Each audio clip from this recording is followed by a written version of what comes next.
Chair. I'm just waiting for the notification from Claire that the stream. I'll wait. She'll let me know at a few seconds to 2, and then I'll let you know it's time to go. Okay. All right. Thanks. Okay, Chair. We're good to go whenever you're ready. Right. Thank you, Charlie. Hello. Welcome everyone to this meeting of the Planning Committee of Harrogate Borough Council. I'm Councillor John Mann, and I will endeavour to chair this committee. I appreciate that this may be the first online meeting for some of those following this committee online, and therefore I'm briefly going to explain the procedure this meeting will follow. To begin, I will ask the Democratic Services Officer Charlie to conduct a roll call of members of the committee to confirm who is in attendance. I will then ask if any council member on the committee has a disclosable pecuniary interest for an item on the agenda. If a member does have a pecuniary interest, they will be removed from the meeting for that item and added once again once that item has concluded. Members of the committee who wish to speak should send me a message using the chat function, please. As would be usual during a meeting at the Civic Centre, please wait until I call your name before speaking. In order to begin voting on an item, 2 council members, a proposer and a seconder, will have to propose a motion. The members will then begin debate on that motion. Once I'm satisfied enough debate has been held, I will move to the vote. The Democratic Services Officer will then call out the name of each member present. Please state for, against or abstain to indicate your vote. The officer will then state the result of the vote. In order to assist with these online meetings, members and officers have received guidance through the remote meetings protocol. I would ask all participants in the meeting to follow that guidance, please. Please also note that today's meeting will be recorded and is being live webcast on YouTube. Finally, if any council member or member of staff experiences technical difficulties during the meeting, please contact Sam on the number provided. I will now ask Charlie to start the roll call. Please can you confirm your attendance and that you can both see and hear participating committee members. Charlie, over to you. Thank you, councillors. So starting with Councillor Sims, if you can do the roll call, if you just introduce yourselves.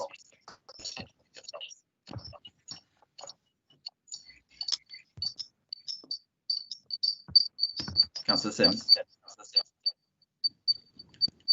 If we can move on, if Councillor. Yes, I'm here. Yeah, that's no problem.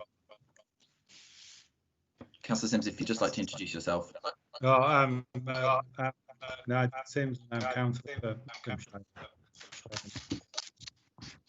And I'm a grumpy old man. That proved it in the last committee when I wasn't allowed to speak or take part at all.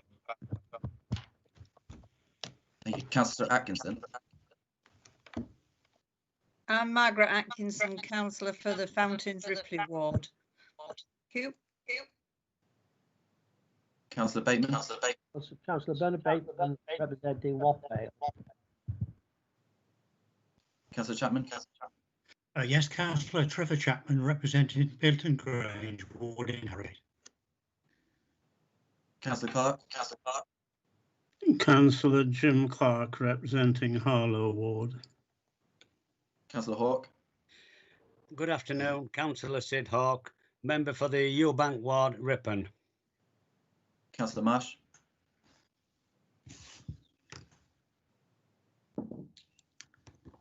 Councillor Martin. Councillor Stuart Martin, Ripon Moorside ward. Councillor Metcalfe. Councillor Zoe Metcalfe, representing Claro ward. Andrew Paraskos, councillor for Spofforth and Lower Wharfdale. Councillor Windass.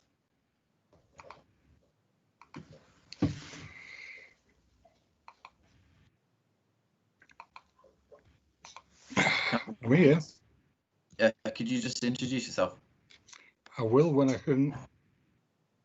I'm showing as Mew. Councillor Robert Windass, Boroughbridge ward. Councillor Robert Windass, representing the Boroughbridge ward. Thank you. Sorry, Councillor Marsh, are you there?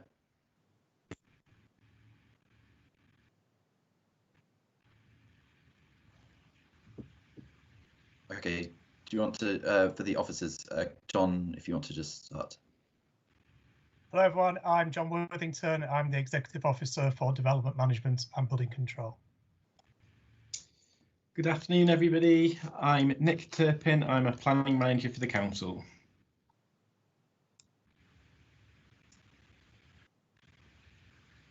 Mike and Andy. Good afternoon, I'm Mike Parks, Senior Development Management Officer. Good afternoon, my name is Andrew Huff, Principal Development Manager Officer representing the Council. Good afternoon everyone, Peter Atkinson, Solicitor with the Council. Hi everybody, I'm Charles Casey, I'm the Democratic Services Officer and I'm taking the minutes for today's meeting. Thank you. Thanks to everyone for that, thank you. So moving into the first agenda item, which is apologies for absence and notifications of substitutes. Charlie, do we have any? Yeah, thank you, Chair. I'm not aware of any. Right, thank you very much. Moving on to agenda item 2, declarations of interest. Under this item, members are required to tell us of any financial or personal interest they have in any item to be discussed. Depending on what that item is, the councillor may then be excluded from further discussion. Does anyone have any interests to declare, please? Chair, I think Bernard's raised his hand. Councillor Bateman. Right, Bernard, go ahead.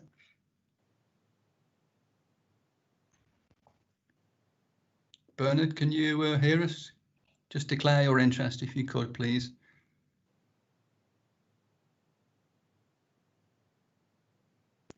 Hi, Councillor Bateman, you're currently muted. Can you just unmute yourself? I'm muted now, but I'm not saying an interest. I haven't got any interest. Okay, thank you. Okay. Sorry, Chair. All right. So that was a negative, I take it, Charlie, from Bernard. Yes. All right. Thank you. Okay. Moving on. Thank you very much for that, committee. Agenda item 3 is exempt information. There are no exempt items to be considered. We will now move to the first of the items on the substantive agenda, item 5. So the first plan is located at Bishop's Glade development site, Bellon Walk in Ripon. The scheme is for the erection of 145 numbered dwellings and associated infrastructure, access and landscaping. The applicant is Harron Holmes, and the officer, Mike Parks, will now take us through the report. Mike, over to you, please. Good afternoon, thank you. The site. Oh. Right.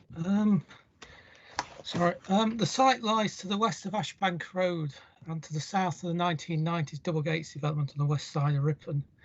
Has extant permission for 131 dwellings on the auspices of an outline permission for 150. So that plan in front of members at the moment is the existing approval on the site. The proposal is for 145 dwellings, an increase of 14, but still 5 less than the original outline applied for. The layout is largely similar to that of the 2017 permission. A revised drawing was actually received this morning, which corrects the link to Ashbank Avenue, which is at the top right of the site, as being a cycleway as well as a footway. The scheme involves additional 2.5 and 3-storey dwellings. That's 18 plots across the southern part of the site, which are labelled CO, and 4 labelled KN just there, though probably too small to see on the screen. The remainder of the house types are already approved on the site. 40% of the dwellings, that's 58 in total, will be affordable. The open market 4 beds increased by 7 and the 5 beds by 1 in comparison to the previous proposal, but the average size of 4 beds falls by 5.5 square metres. There is an additional letter of representation that's been received stating the 3-storey dwellings are in contravention of the original permission, which did not approve any, and they will have a significant impact, overbearing and amenity on the other houses. Adds there are no 3-storey houses on the existing neighbouring streets. Comments, the planning consent also specified that no dwelling to the eastern boundary should exceed 2 storeys and where heights vary, they should be lower build at the site edges. Considers the affordable homes are not integrated or distributed throughout the site. Large sections are 4 and 5 bed homes only. For members' information, the affordable housings are those with the red asterisks on them on the plan. Ask is this in order to create a large area of exclusivity. Adds there are no 2-bedroom open market homes. How does this meet the requirements of the local housing need? To respond to those comments, the original permission for the site had a condition which limited no dwelling adjacent to the eastern boundary to more than 2 stories in height. The ground levels do vary quite noticeably at the southern end of the site, and that does actually justify provision of taller dwellings in that area. Those taller properties are set appropriately distant from neighbouring dwellings so as not to cause undue harm. The affordable housing types and locations have been agreed with the housing officers. The development sets out a case for open market mix at 9.24 onwards in the report, and no open market 2-bed dwellings featured in the 2017 approval. Given the existing permission, a number of dwellings have been built. This is the extension of Double Gates Avenue. On its east side, there's a mirror image pair there of one of the 4-bed types, which is actually the largest 4-bed property now proposed. The larger one was approved in 2017, but that's now been dropped from the site, not having been built. On the west side, there's another 4-bed type and a 3-bed semi. Just beyond those are the existing approved 2.5-storey 4-bed properties. There's also a cul-de-sac which features both of the 5-bed types on that. A row of semis across the present southern extent of the build includes 6 of the 2 beds as well as a 3-bed pair there. And we have another 4-bed type in this row on the extension of Bellman Walk. And again, this is further examples of those same building types. On the opposite side of Bellman Walk, there's a terrace, which is the 1-bed units. They're the only 1-beds which are being built on the site. And to the east, again, these are affordable houses largely. There's a temporary connection at the moment to connect those all up on there. This is one of the 4-bed, there's 3 4-bed types which haven't yet been built on the site, which still are to be. This is one of them as an example. It would be in brick, not stone though. And this is the 3-storey properties which are proposed along the bottom edge of the site.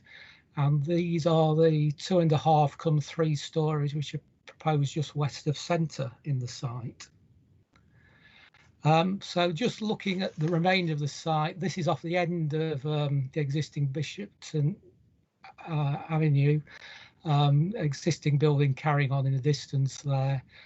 This is off the end of Bellman Walk. Again, a temporary connection has been put in for construction purposes. This is looking east towards Ashbank. As I said, you can see there quite significantly how the levels drop, and the proposed dwellings would be off in this location here as such. And this is the top of the site where you've got properties on Ashbank Avenue and Ashbank Road adjacent the site. And again, looking down the Ashbank Road edge of the site, you can see quite clearly the drop in levels which occurs along there. One of the highway requirements is that there be a tactile paving provided on Clotherone Road at the bus park. That follows through from the existing approval. This is the landscaping scheme to go with the development is now proposed. The contributions which would be required through a Section 106 agreement are largely those set out at para 4.1 of the report. There is a change that no funding for electric bus charging points has now been sought. Although reference is made in the report at 9.70 that those monies could be used for funding electric vehicle charging facilities required by homeowners, the County Council have asked that half of the 30,000 is used for publicity for the proposed bus service. In terms of education contributions, the Local Education Authority require a contribution total of £471,560.02 towards provisional places at Holy Trinity and Junior and Infant Schools as before, but also Ripon Grammar and Outwood Academy. Confirmation of the off-site open space figure still remains awaited, however. The recommendation is therefore one of deferral for the Chief Planner to approve, subject to completion of necessary Section 106 agreement, hopefully with resolution during that process of a number of the outstanding matters which are referenced in the report and conditions adopted as necessary. Thank you, Chairman. Thank you very much. We've got one speaker on this item committee. And I'd like to call Mr. Mark Beavers, who is the agent. Can you hear me? I can do, yes. Morning. Oh, super. If you could go ahead, please. You've got 3 minutes. Okay. Thank you very much, everybody. Good afternoon. Thanks for the opportunity to speak here today, and to the people who've made this virtual planning committee meeting happen today. The report presented to members by council officers is comprehensive and covers all the main points. As such, I only intend to give a brief summary and make myself available for questions. Arran Homes obtained a reserve matters approval on this site in April 2017 for 131 dwellings. This was on the back of the outline permission for 151 granted in July 15. The application before members today seeks to secure a new full planning consent, effectively for an additional 14 dwellings on the site, a total of 145. The purpose of the application is to change the market mix of house types available within the development, introducing a greater variety of units into the market mix and reducing the average selling price of these properties. Arran Homes have now been selling on this site for approximately 2 years, and we have sought this change to the mix in order to meet an identified need from prospective purchasers. Indeed, this mix has changed during the application process as demand has fluctuated. The change to the scheme brings a number of associated benefits, including the suggested increase in affordable housing numbers from 52 to 58. The development also continues to contribute fully in terms of planning obligations expected from it. These, as Mike has suggested, are still waiting to be completely agreed, but we fully expect the total to be very similar to what was provided as part of the outline consent previously, which is about £1.47 million worth of contributions. Just to pick up on a few issues raised within the committee report, a reduction in the amount of landscaping has been identified.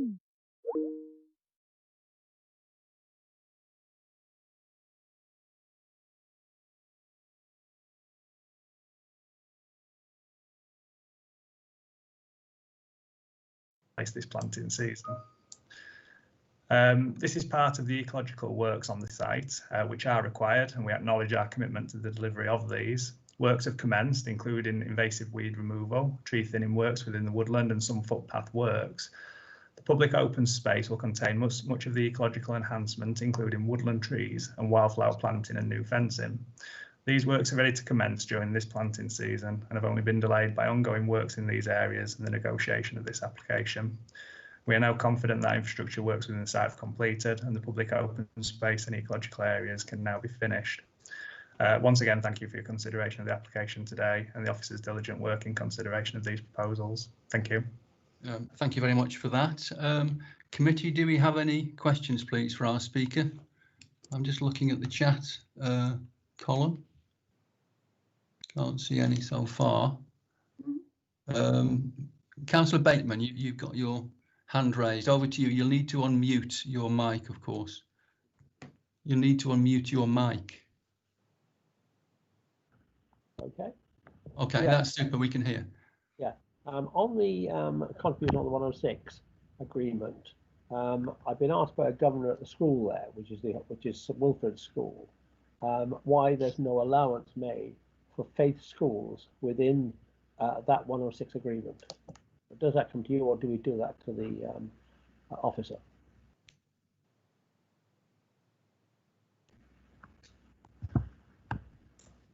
That's probably better directed to the officer. I mean, we wait for the education consultation to come in, and I mean, we provide whatever's deemed to be in demand, and the schools that have been put forward are where that money is deemed to be needed to be spent. But you know, we don't really have any say on that, and we're happy to direct it to wherever it needs to go.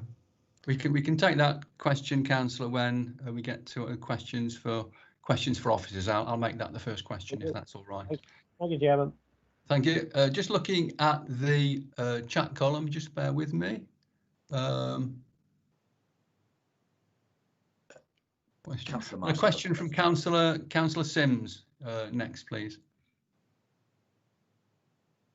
Councillor Sims. Chair. Councillor Sims's question is for the officer, but I think Councillor Marsh has a question for the speaker. Right, thank you. Moving on to Councillor Marsh. Thank you, Chairman. I've got two questions, if that's okay. One of them is to do, it's on our agenda, page 8, and it's 2.9. It's about the play area. Can I just ask why you want to put in a plastic tube for a slide, knowing with the way that the environment is going, plastic is probably not the best thing to use. Would you consider using an alternative sustainable item?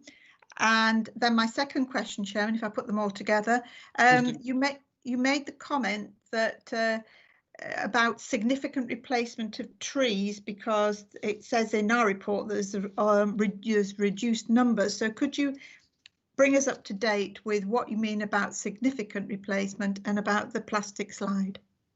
Thank you, Chairman. Okay, so just in terms of the plastic slide, I mean, we on the previous consent, there was a planning condition that required us to agree the details of the leap on there, and pretty much what we've submitted as part of this application is what was agreed at that stage. But I mean, we are happy to look at some alternative to the plastic slide, and we can have a chat with our kind of consultants who design those spaces up and see if they've got an alternative and put something else forward. In terms of the trees, I think the original landscaping plan that we submitted, I mean, none of them are really replacement trees, to be fair. It's all additional to kind of what's there. There's really not anything existing coming out. When that landscaping plan was done, it was at the early stages. We'd kind of greened up the public open spaces and things like that. And then ultimately, when we've had to put drainage runs in there, some easements and things like that, where we can't plant trees within them, we've had to take some of those trees out just to comply with kind of the statutory drainage requirements. So there is a small decrease in trees. We can look to replace that elsewhere if required. I think the bigger decrease was more in kind of bulb planting, which again we can look to replace elsewhere. There's no reason why that needs to reduce. I just think it's something that's happened over time as plans have moved on and changed, really.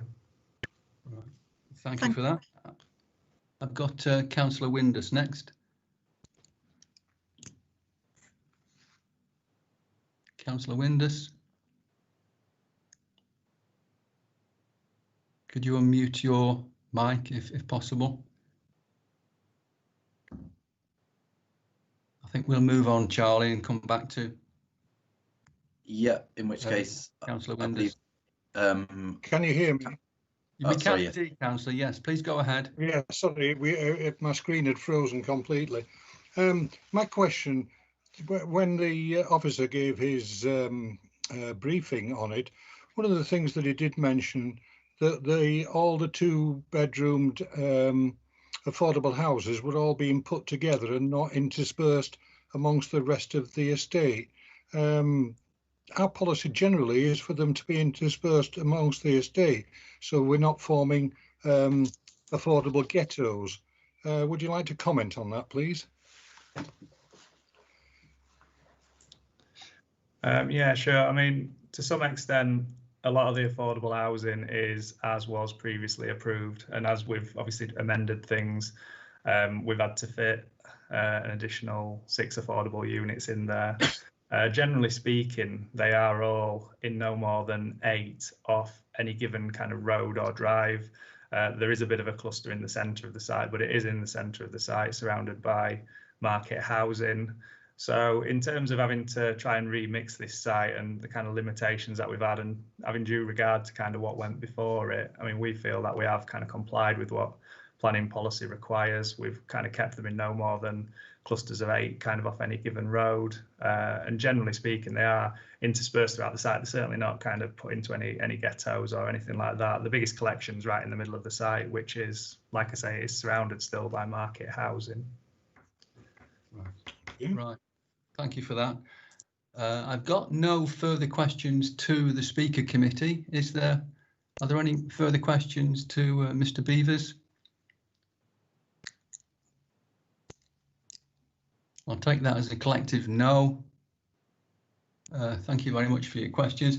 Thank you for your time, Mr. Beavers. Thank you very much.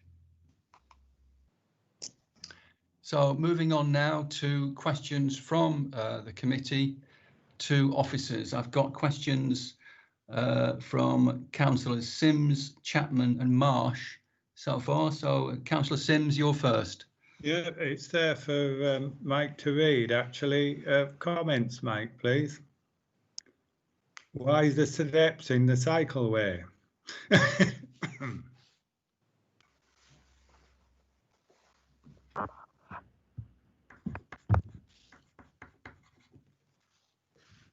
Right, there isn't steps in the cycleway, it's a simple answer. Unfortunately, this plan has just moved.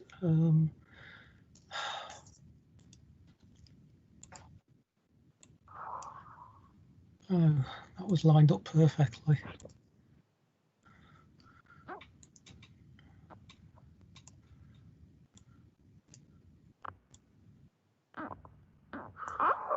I'll get there in a minute.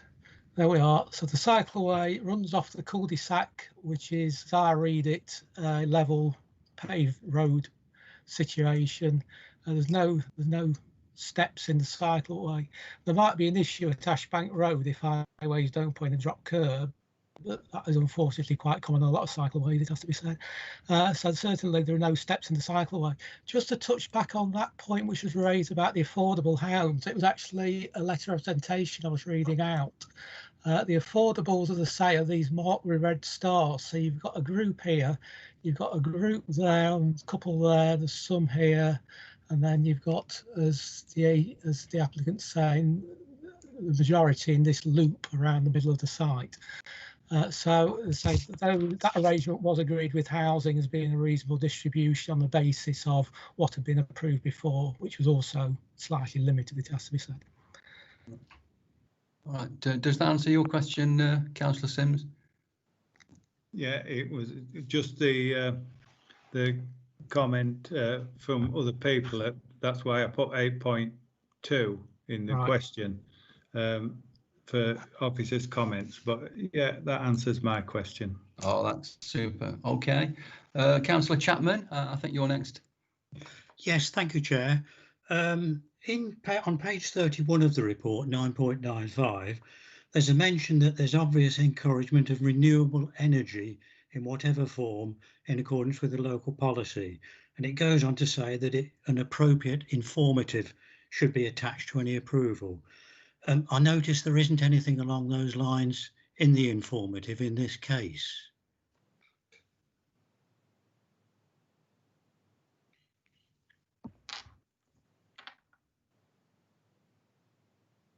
Mike, can you hear us?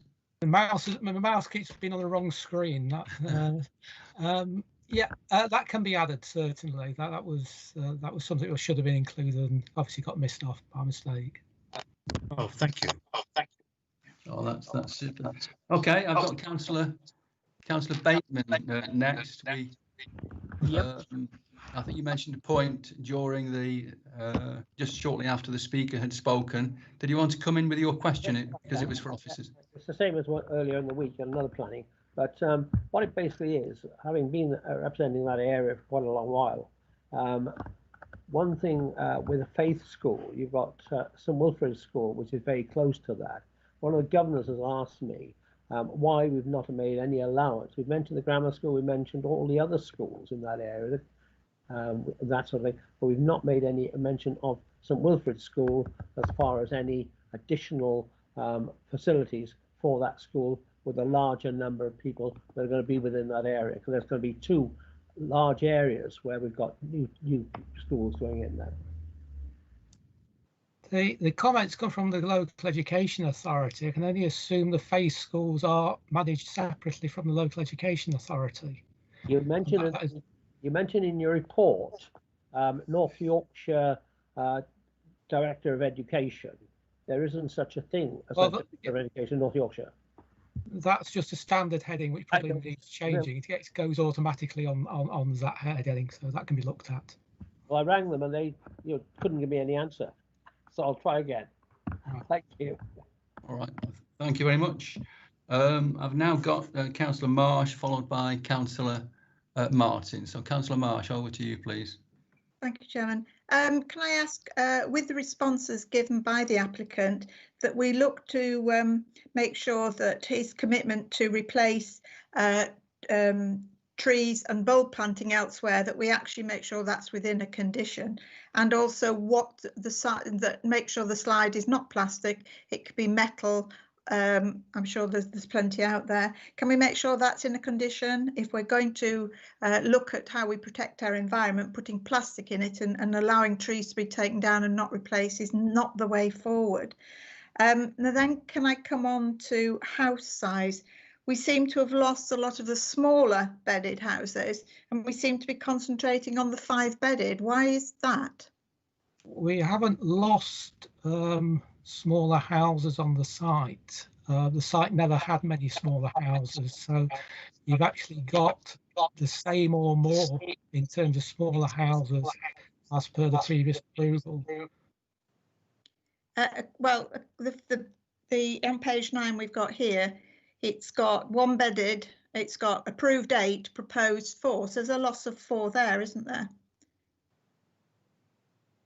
And when we compare it to the 5-bed detached, that's gone up, and the 4 beds have gone up. So I'm just concerned. I hope the balance is right. I don't want to lose. And I think it's somewhere in the report that it mentions because it's lucrative to the applicant. Well, that's not what we should be considering. We should be considering what is right. Yeah, we're not considering it's lucrative to the applicant. The issue, sorry, is that the total number of small units, you've got additional 2 beds. Housing were quite happy with the additional 2 and 3 bed units because they felt the location it was going in wasn't really one. I'm going by page 15, which is from our housing department. The number of open market 5 beds has, however, increased at the expense of 3 beds. So I just concerned that in terms of the open market mix they were looking at. The developer set out a case that they are selling those larger properties. But that's the point I've just made, Chairman, that isn't it surely about housing all our residents, and they don't all want a 5-bedded? If we're going to build over green fields, we need to make sure that there's all kinds of size of dwellings. I won't make any more comment, Chairman.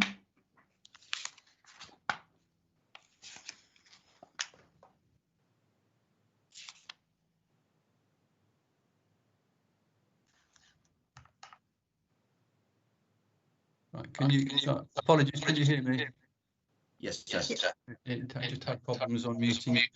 All right. Thank you for that, Councillor Marsh. Now I've got Councillor Martin, and then perhaps after that, perhaps we could take a motion. Councillor Martin. Thank you, Chairman. It's a question about the electric vehicle charging points in the centre of Ripon.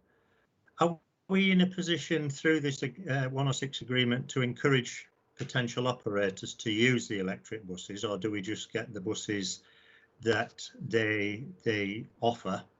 And the second part to the question, are these charging points multifunctional, so we could perhaps get ordinary cars to use them as well as buses? The original concept from the County Council was that the service would be operated by electric buses. They've now moved away from that. Local Ripon members will be aware the bus service in Ripon has had its own problems. I think the County Council actually run it themselves now. So the county are looking for a bus service. They're not expecting it to be an electrically operated bus service. That's why they've dropped the request for the charging points for electric buses. Whether those charging points could have been used by other vehicles, I honestly don't know. There was never an indication that it was anything other than bus charging facilities. So that is why the county instead are asking for 15,000 of that money to go into publicity of the bus service instead, and we're suggesting that the other 15,000 be made available for homeowners on the development as a fund if people on the development want to put in electric vehicle charging.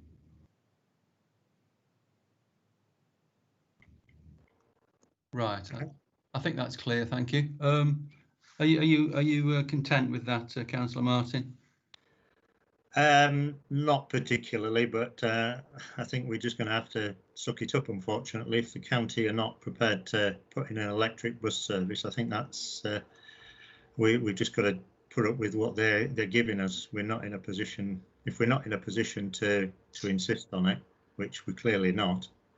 I think it just reflects reality, perhaps at the moment. Okay, moving on, if I may. I've got no further questions to officers, so I'm looking for a motion, please, committee. And let's just remind ourselves that the recommendation is the report. In the report is for deferral to the Chief Planner for approval subject to conditions and a Section 106 agreement. So it's our custom and practice to first of all debate a motion which supports the officer's recommendation, and then if that falls, we then as a committee debate subsequent motions. So I'm now looking for a motion committee which supports the recommendation of deferral to the Chief Planner for approval subject to conditions in a Section 106. I see that Councillor Bateman has got his hand up. I presume you're happy to be a proposer. I'll second it, yeah. Thank you. Let me just put that down.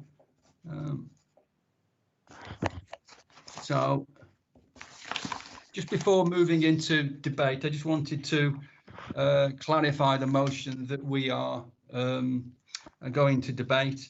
I'm aware that there were one or two requests for conditions to be added. Councillor Marsh requested conditions in relation to the planting of trees and other shrubs and trees and shrubs to replace any which have been taken out, and she requested that the slide not be made of plastic.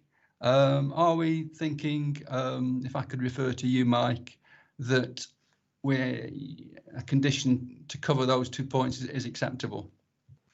I think in terms of the planting, I mean, there is no planting on the site really at the moment, so it's more a case of what they're putting in. So it's not replacement planting that they're proposing, it's the actual landscaping of the site, which is actually already addressed in the conditions of the permission. I mean, right. The whole idea was to get a landscaping scheme which was approved as part of this permission, rather than actually requesting a condition of that.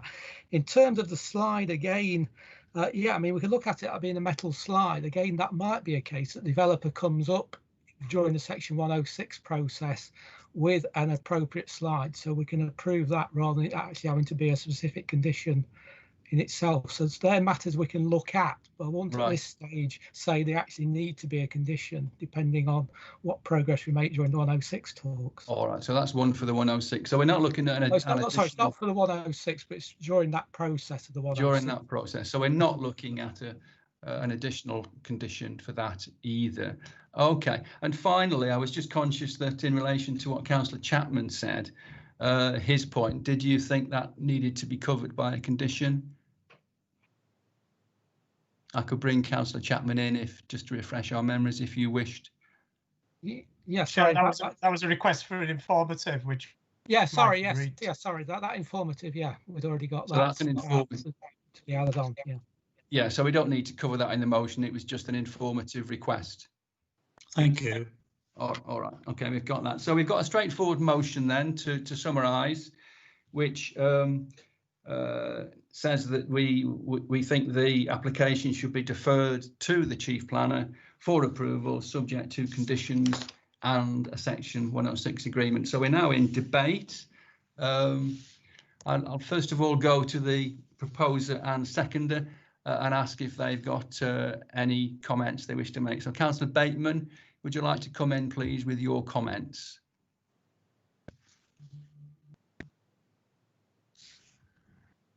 Councillor Bateman. Jay just appears to be away from his seat at the moment. All right. Well, I'll move on then to the seconder, Councillor Hawke. Did you want to come in with your comments? Councillor Hawke. Okay, I'll take that as a no, Charlie, and we'll move on. We're now in debate. If I could ask colleagues on the committee to give us their thoughts and comments, preferably in one go if at all possible. I appreciate that won't always be possible, but if you could give us your thoughts in a single intervention, if possible, before we move to the vote. So I've got Councillor Sims who wants to speak against. He informs me in the chat column. Thank you, Chair. Yes, I have an issue with the distribution of houses and the total number of 4-bed and above. It's not in line with our housing assessment, so I think it should be refused. We've got 85 4-beds or above on a total of 145, and that's just far too many large houses on this site. Understand. Right. Thank you, Councillor. Thank you for that. I now move to Councillor Marsh. Did you want to come in, please, and give us your thoughts for the debate? Thank you, Chairman. I actually would like to echo what Councillor Sims has said. I'm very concerned at the housing mix on this site, and I'm very concerned when we were showing the distribution. I felt there were ghettos being formed in the middle and on the edge and where the tightly packed housing was. So I'm not happy with that.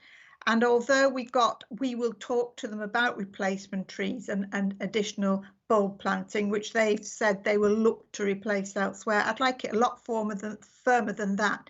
And as a council which has a notice of motion that says that we wanted to get rid of single-use plastic within 2 years, we should not be promoting, we should be requesting as a condition that that slide is not plastic, it has to be metal.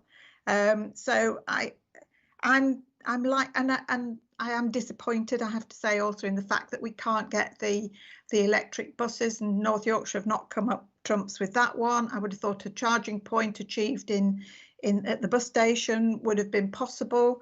They had the money to look at it, so I'm very disappointed in that. All in all, I feel very strongly that maybe we're being led by the developer on this one much more than we are saying this is the right housing mix for Ripon, and that we will achieve a sort of sustainable development in the fact that we've already said, oh, you can have a plastic slide. We don't seem to be addressing the issues that are very paramount to our world at the moment, is looking at sustainability. Thank you, Chairman.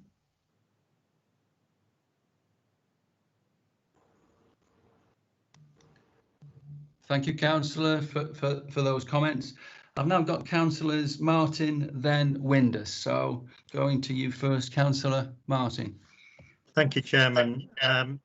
I can do nothing but echo what Councillor Sims and Marshall said.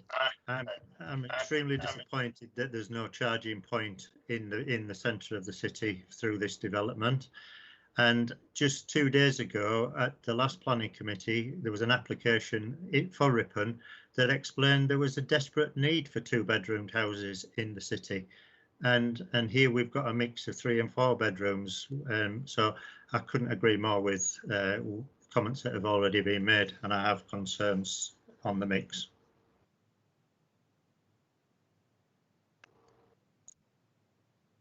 Thank you very much, Councillor. Councillor Windus, over to you, please.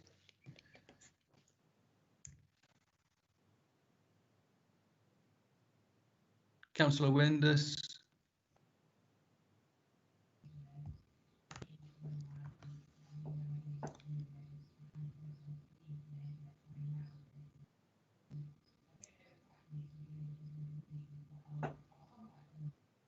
Chair, I think John Worthington has indicated he could comment.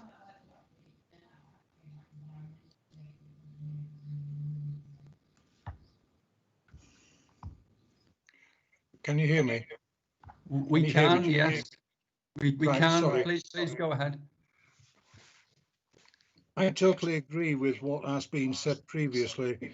If you recall, I asked the agent about the mix of housing, putting all the affordables together in basically what is going to form a ghetto. I totally agree that the number of 4 and 5 bedroom houses is over the top. It's all profit for the developer. They're not particularly concerned about the mix of housing as long as they get the maximum yield from that site. And I think we should refuse it and make them have another look and do a proper mix of housing.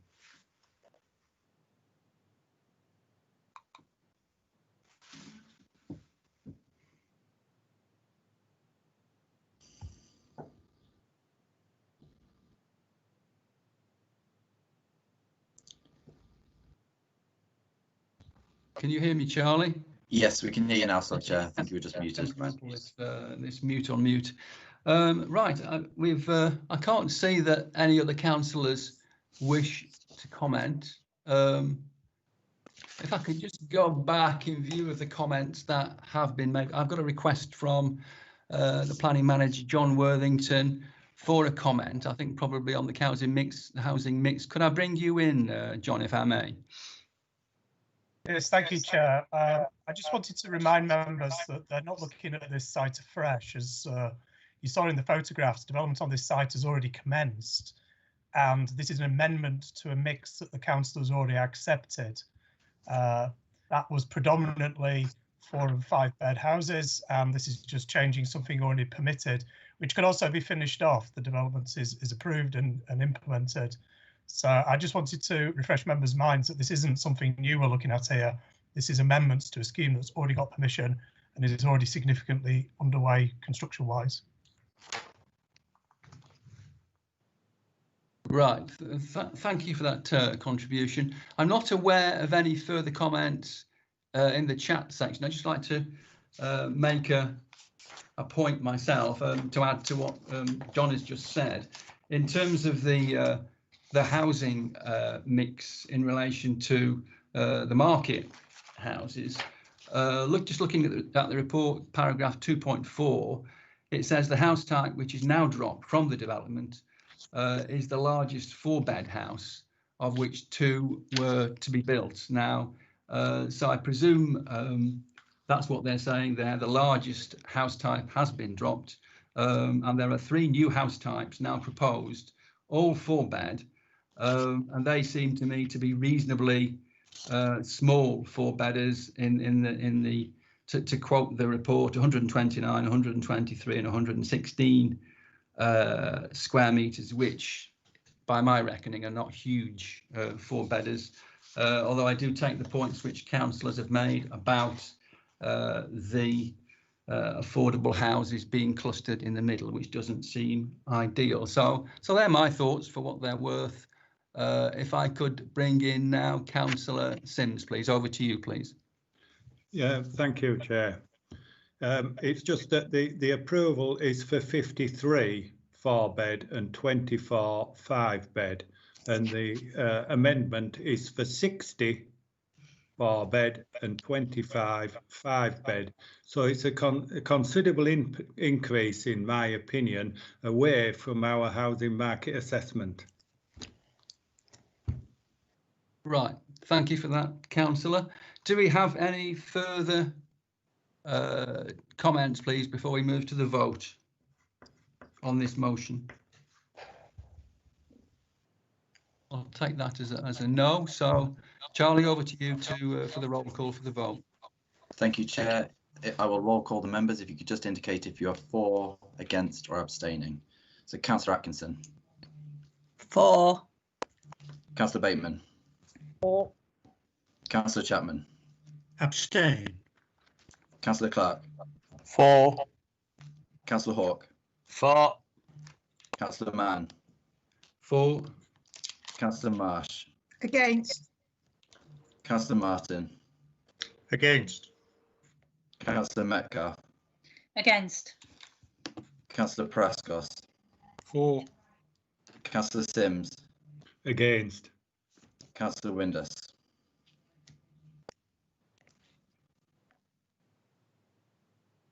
Councillor Windus, can you hear us? We just give it to, I think, just give it another few seconds, Charles. Councillor Windus, could you give us your vote, please? Could you just unmute yourself, Councillor Windus?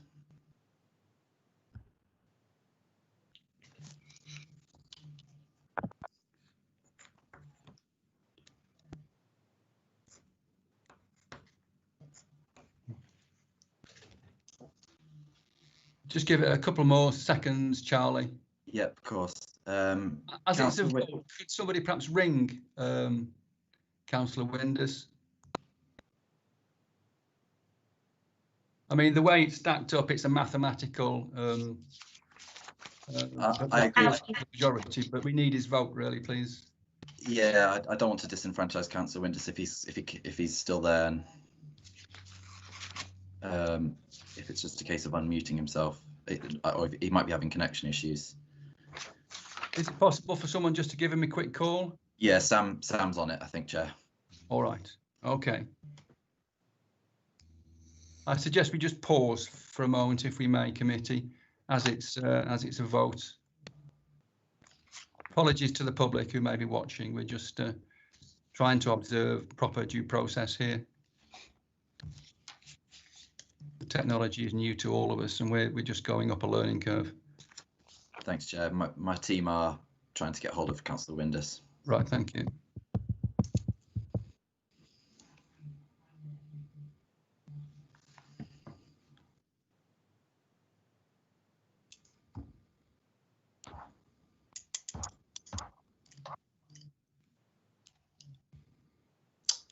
Councillor Windus.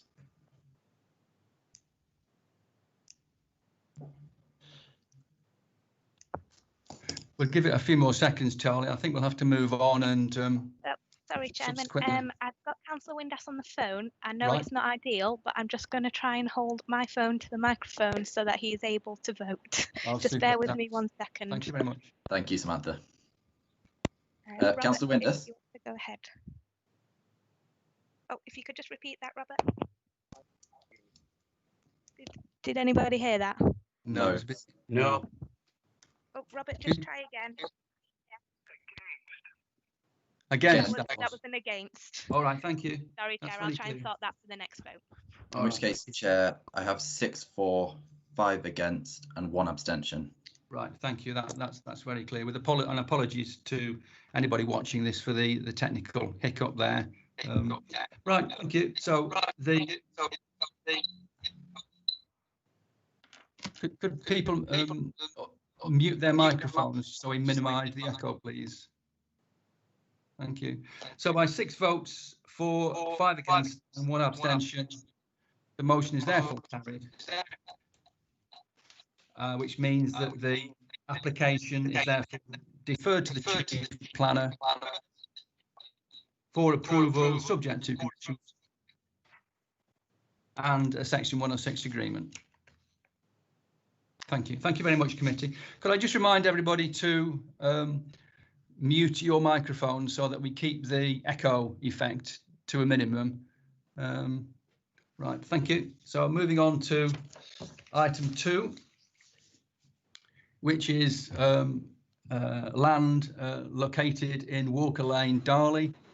The scheme is an outline application for the erection of 9 houses with access and layout considered. It's a revised scheme. The applicant is Hollings and Robinson, and the officer, Andy Huff, will now take us through his report. Welcome, Andy, over to you. Thank you. Good afternoon, members. This is an outline application for the erection of 9 dwellings with access and layout considered at Walker Lane, Darley.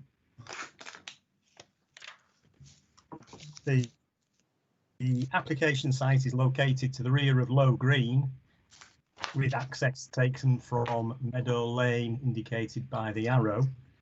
The site itself extends to some 0.85 hectares in area and is bounded by pastoral fields to the south. The main body of the village of Darley located to the north, and the land sloping upwards in a general southerly direction.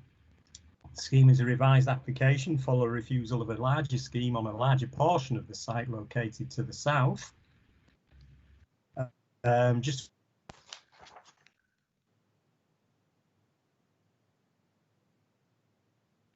the lane is indicated by the arrow, indicated by the arrow.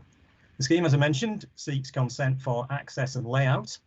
The access is taken from the end of the cul-de-sac on Meadow Lane and serves 9 residential properties configured around a cul-de-sac, comprising a mix of 3 and 4 bedroom properties arranged in a detached and semi-detached manner. There are some site topography of note. There is a drain which runs along the southern boundary, which is marked by a number of trees, and a single tree located along the western boundary. The northern boundary marked by the rear of properties on Low Green itself. So moving to the photographs. This photo is taken at the access point where Meadow Lane joins the application site. Looking across the site, you can see the rear of properties on Low Green and looking towards Sheepgoat Lane in the distance. Photo 2. Get it right where? Photo 2, again looking across the rear of. Let's skipped a slide there. That's the access from Meadow Lane. Similar slide to the previous one, looking towards Sheepcote Lane. This slide is looking to the south, across the site towards Walker Lane. Again, you see the properties, the trees located adjacent to the drain. That's the drainage ditch, which is the southern boundary of the site. The development avoids the trees. This photograph is taken from Sheepcote Lane, looking back in a northerly direction. So you see the properties on Low Green and the application site behind the trees situated on the drainage ditch. The final photograph is taken from Walker Lane, looking back towards the village with the application site sitting in the general area of the arrow itself. Just one item to update members on, and that's the receipt of one further representation from Nidderdale Joint Advisory Committee, who object to the scheme on similar grounds to those already stated within the application report. The recommendation is to refuse the application for the reasons stated on the agenda. Thank you, Chairman. Thank you very much for that. We've got one speaker on this item committee. If I could call Councillor Sue Welsh, who is Chair of Darley and Menwith Parish Council. Can you hear me, Councillor? Hello, Councillor Welsh. Can you hear me, please? Over to you. Yes, I can. Yes, I can hear you. Oh, that's super. You've got 3 minutes. Thank you, Mr. Chairman, for giving me the opportunity. An unusual position, this, speaking remotely. Also unusual in the fact that I'm supporting the recommendation of the case officer, in this case for refusal of the application. The site is part of a much larger site, DR14, which had been put forward for 88 houses within the local plan. It was the subject of much discussion, which I was part of at the inspector's hearing, and he was not convinced there was any appropriate evidence for the need for housing on this site, which would undoubtedly cause significant harm to the landscape and character within the AONB. This application now replaces the earlier application for 60 houses. There is a large body of feeling in the village, evidenced by over 150 objections, that this new application is the thin end of the wedge, and if approved could lead to a further 9 and a further 9 and a further 9 times about 7, of course.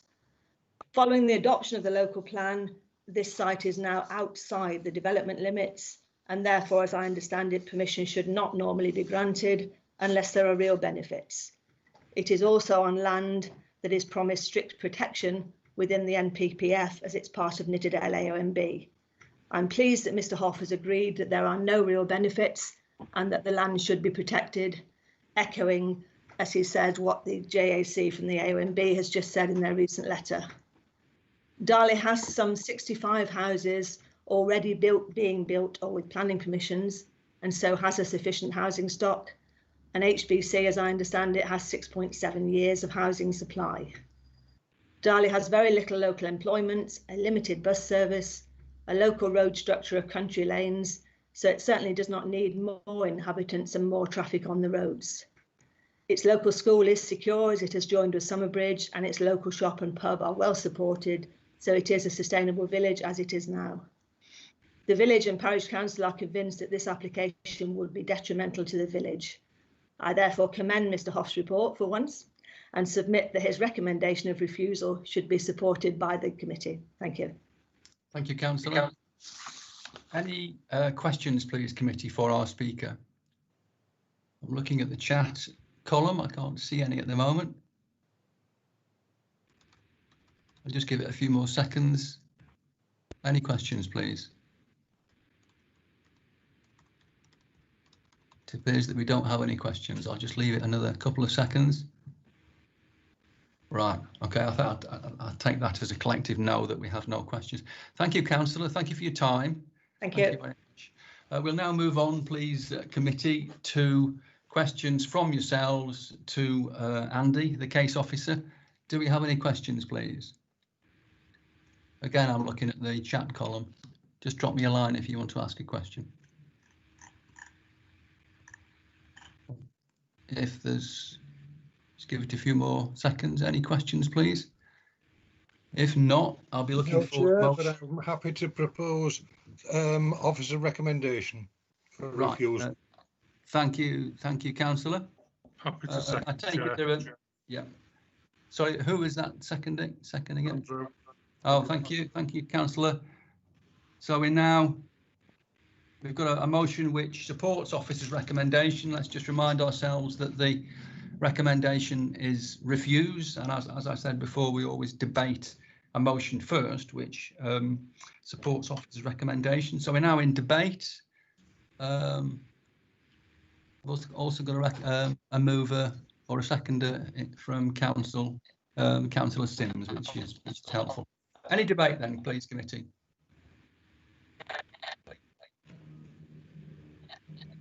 I'll take that as a no then. So I think, Charlie, if there's no debate, I think we can move to the vote, please. Thank you, Chair. Once again, I will roll call the members. If you could just indicate whether you are for, against or abstaining. So if I start with Councillor Atkinson. For.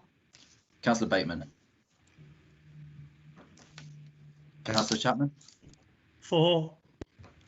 Councillor Clark. For. Councillor Hawke. For. Councillor Mann. For. Councillor Marsh.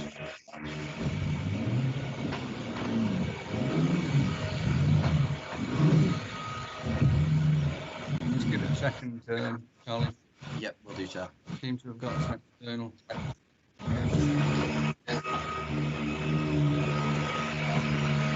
Councillor Marsh, can you hear us? Sorry, Chairman, I don't know if that was myself, but I'm for the motion. You are for the motion, You're for the motion, Councillor Martin. All right, thank you. Councillor Metcalfe. For. Councillor Brascos. For. Councillor Sims. For.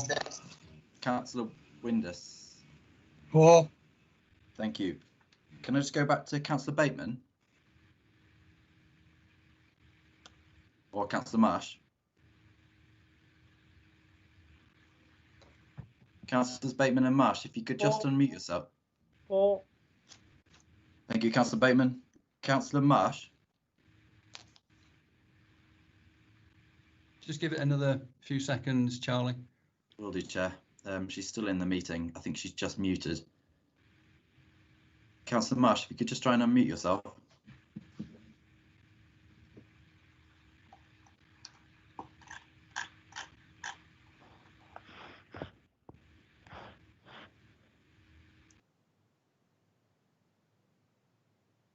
We'll just give it another few seconds and then we'll have to proceed, Charlie. I mean, so far it's unanimous. Yes, I can just see Councillor Marsh is just left the meeting. I'm assuming she'll try and rejoin if we just give it a minute. Yeah, I'm happy to wait. Thank you, Chair. Or I'll wait and see if my team lets me know. Yes. Otherwise. Just to apologise to the public who might be watching this on YouTube. We're just waiting for one of the committee to join us so that she can vote. Councillor Marsh. does show she's back with us. Councillor Marsh. I'll give her a call, Charlie. Thanks. Thank you. So just to repeat, we're now just we're just trying to contact one of the councillors who seems to have lost connectivity to get her vote on this final item this afternoon.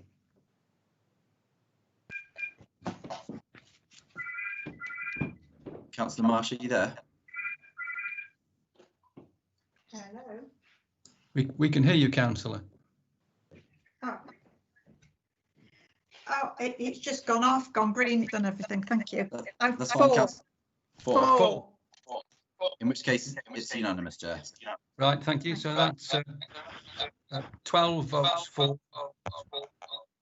and no votes against, which means the motion is therefore passed, which means the application is therefore refused as per the recommendation in the report. So thank you to the committee for that. There's just one further item on the agenda. If I could just ask colleagues to mute their mics, that would be helpful just in the final stages of this meeting, please. All right, thank you. So item 6, the last item on the agenda, is we need to resolve as a committee to accept the report from... There are no delegated items for this. There are not. Ah, you're right. You're right. Which brings the meeting to a close. So thank you for the committee for participating, and thank you to the public, any members of the public who may have been watching. So thank you very much. And that brings the meeting to an end.